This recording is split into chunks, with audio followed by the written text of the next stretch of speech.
மரத்துண்ணி வகையை சார்ந்தது. பெரும்பாலும் தேன் மற்றும் கரையான்களையே விரும்பி உண்ணும் குணமுடையது. காடுகளில் தேன் கூடுகளின் வாசனையை அறிந்து தேனீக்கள் துரத்தலையும் கொட்டும் வலியையும் எதிர்கொண்டு தேனை உண்டு வாழும். லெபர்ட், சிறுத்தை. காடுகளில் மிக சிறந்த வேட்டை விலங்கு சிறுத்தை. இவை மிகுதியாக வேட்டையாடும் தன்மை உடையது. இவற்றின் குணாதிசயம் மறைந்து இருந்து பாலூட்டிகள் மற்றும் மான்களை வேட்டையாடுவதே. இவை கிடைக்காத காலத்தில் சிறு பாலூட்டிகள் மற்றும் பறவைகளை வேட்டையாடும் குணம் இதற்கு உண்டு. பசுமை மாறா காடுகளின் சிறப்புகளை பார்ப்போம். பசுமை மாறா காடுகள் என்பது கணக்கிட முடியாத அளவுக்கு எப்பொழுதும் பசுமையுடன் விளங்கக்கூடிய காடாகும். இங்கு இடம்பெற்றுள்ள அனைத்து உயிரினங்களையும் காண்பது இயலாத காரியம். நீங்கள் காண்பது குரங்குகளின் மிகவும் அழகான சிங்கவால் குரங்கு. இக்குரங்கின் வால் சிங்கத்தின் வாலை போன்ற கொத்தான முடிகளுடன் காணப்படுவதால் இதற்கு சிங்கவால் குரங்கு என்று பெயர். உலகில் எங்கும் இல்லாது இந்தியாவின் தென்பகுதியில் மட்டுமே இடம்பெற்றுள்ளது. மேற்கு தொடர்ச்சி மலைகளில் மிக அரிதாக காணப்படுவது இந்த நீலகிரி மான்டேன். இது புனக பூனை போன்ற உருவத்துடன் வீசல் குடும்பத்தை சேர்ந்தது. நிலப்பகுதியிலும் மரங்களிலும் வாழும் குறிப்பாக எலிகள், சிறிய பாலூட்டிகள் மற்றும் பறவைகளை வேட்டையாடும். வவ்வால். இந்த வவ்வால்கள் இரவில் பறக்கும் பாலூட்டி ஆகும். பல வகையான வவ்வால்கள் பழங்களையும் பூச்சிகளையும் உண்டு நம்மை சுற்றி வாழ்கிறது. 1948 ஆண்டு சலீம் அலி என்னும் வவ்வால் கண்டறியப்பட்டன. வித்தியாசமான அமைப்புடன் பழந்தின்னும் குணமுடைய இந்த வவ்வால் மேற்கு தொடர்ச்சி மலைகளில் கூட்டமாக பல பகுதிகளில் வாழ்வதும் அறியப்பட்டுள்ளது. Brown bomb சிவட். இரவில் வாழும் பாலூட்டிகளில் ஒன்றுதான் பிரவுன் பாம் சிவட். இவை விவரிடே குடும்பத்தை சேர்ந்தது. இவைகளை பசுமை மாறா காடுகளில் காணலாம். இவை எலிகள், பறவைகள், பாம்புகள் மற்றும் இறந்த மாமிசத்தை உணவாக உட்கொள்ளும். இவை மரத்தில் கிடைக்கும் பழங்களையும் உண்ணும் பழக்கம் உடையது. பாம்பு. பாறைகளிடையே உற்று பாருங்கள். ஆம், ரெப்டைல் வகையிலே நமக்கு பிடிக்காத ஒன்று பாம்புகள். இவைகளில் சில வகை மட்டுமே நச்சுத்தன்மை உடையவை. ஆனால் அதன் தோற்றத்தை பார்த்தாலே நமக்கு பயம் ஏற்பட்டு அவைகளை அடிக்கவும் துரத்தவும் நமக்கு எண்ணம் உருவாகும். இவைகள் பல வண்ணங்களில் பல வகைகளிலும் காணப்படுகின்றன.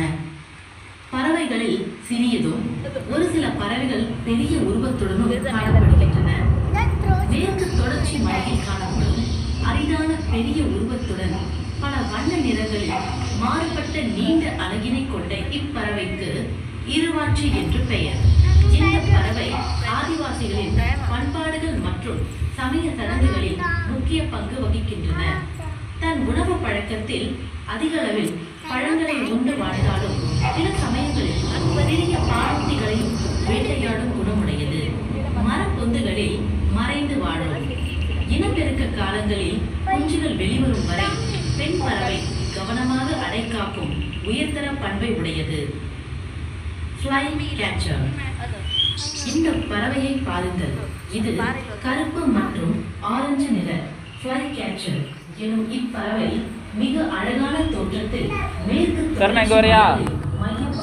நீலகிரி மற்றும் பழனி மலை சுற்றுப்புறங்களில் மட்டுமே காணப்படுகிறது. பறக்கும் நிலையிலேயே பூச்சிகளை உண்ணுவதால் ஃப்ளை கேச்சர் எனும் காரண பெயரை பெற்றுள்ளது. Tree pie. இங்கு 2 வகையான ட்ரீ பை பறவைகள் உள்ளன. வெண்மை மற்றும் ரூஃபஸ் இனங்கள் காணப்படுகின்றன. உருவத்தில் பெரிதாகவும் வெண்மை மற்றும் கருப்பு கலந்த நீண்ட வாளுடன் அழகான தோற்றத்துடன் காடுகளில் காணப்படுகிறது. புல்புல். சிவப்பு மற்றும் ஆரஞ்சு நிற தோற்றத்துடன் அழகும் கழுத்தும் அமைந்துள்ளது. இவை கருமையான புல்புல் என பெயர் பெறுகிறது. மிக உயரமான தென்னிந்திய காடுகள் இதன் கிழக்கு ஆசிய நாடுகள் மற்றும் இமயமலை பகுதியில் காணப்படுகின்றன. இவைகள் சிறிய கூட்டமாக இது இந்த பக்கம் உட்காரு. பல வகையான இங்கே மலை மேலே படுத்திருக்கான். பூச்சிகளை உணவாக உட்கொள்கிறது. அந்த மரத்தில் அது வந்து இப்பறவை வேட்டையாடி உணவை பறவைகளிடையே மிகவும் அழகான தோற்றத்துடன் கூட்டமாக சென்று காடுகளில் வேட்டையாடும் குணமுடையது. தென்னிந்தியாவில் குளிர்காலத்தில் அதிகமாக நடமாடும். மேலும் இப்பறவை தென்கிழக்கு மற்றும் தென் ஆசிய பகுதிகளிலும் பரவி காணப்படும். இது வெண்மை கலந்த மரங்கொத்தி பறவை. செங்குத்தான மரங்களில் துவாரமிட்டு வாழும் இயல்புடையது. ஆசியாவில் வாழும் மற்ற மரங்கொத்தி பறவைகளை விட பெரிய தோற்றத்தையும் மரங்களில் தன் கூர்மையான அலகுகளால் துவாரமிடும் சத்தம் வெகு தூரத்திலும் கேட்கும். மேலும் பட்டுப்போன பெரிய மரங்களிலும் ஆற்றுக்கரைகளிலும் கூட்டை அமைத்து வாழ்க்கை நடத்தும். ஆசிய வெப்பமண்டல பசுமையான காடுகள், இந்திய துணைக்கண்டம் மற்றும் ஆசியாவின் தென்கிழக்கு பகுதியிலும் காணப்படுகிறது.